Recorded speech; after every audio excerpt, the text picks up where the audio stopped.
हुजूर अलैहिस्सलाम ने मजमा सहाबा पे नजर डाली, फरमाया कि बताओ भाई वो कौन सा दरख्त है जिसकी मिसाल मोमिन की तरह है। वो ऐसा दरख्त है जिसके पत्ते ही नहीं झड़ते। हजरत अब्दुल्लाह इब्न उमर रदी अल्लाह तआला अन्हु फरमाते मुझे जवाब आता था कि वो खजूर का दरख्त है। कहता पीछे हटें आप, मैं बताता हूँ आपको इसका जवाब क्या। हजरत अब्दुल्लाह इब्न उमर कहते मुझे पता था कि वो खजूर का दरख्त है, लेकिन मेरे वालिद बैठे थे, अबू बकर सिद्दीक बैठे थे, मौला अली बैठे थे, सहाबा बैठे थे। आप फरमाते हर एक मुझसे बड़ा था, तो मुझे मेरे अदब ने इजाजत नहीं दी कि मैं जवाब दूं।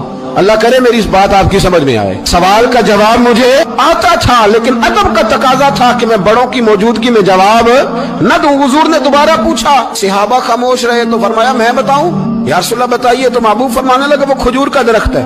कि नबी करीम ने हज़रत अब्दुल्लाह इब्न उमर की तरफ मोड़ के देखा, फरमाया मेरे गुलामों वो दरख्त है खजूर का।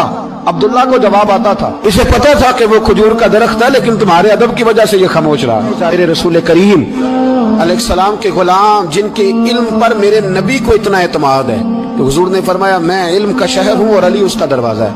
और जनाब उमर फारूक जैसे लोग कहा करते थे कि अगर अली हमारे दरमियान मौजूद ना होते तो हम तो हलाक हो जाते। इनके मशवरे, इनकी बातें हमें महफूज रखती हैं। हजरत अली फरमाते मैंने नबी पाक से एक सवाल पूछना था। ऐसा तो नहीं ना कि उन्हें बातें नहीं आती थी, उनके तो इल्म का ये हाल है कि हुजूर ने फरमाया मैं अगर शहर हूं तो अली उसका दरवाजा है। तो फरमाते हैं कि मैंने नबी पाक से सवाल पूछना था। सवाल 14 दिन मैंने इंतजार किया।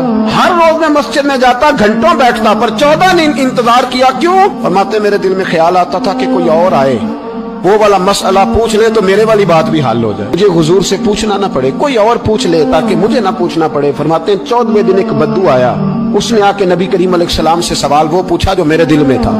फरमाते हैं नबी करीम जवाब उसे दे रहे थे और मेरी तरफ देख देख के मुस्कुरा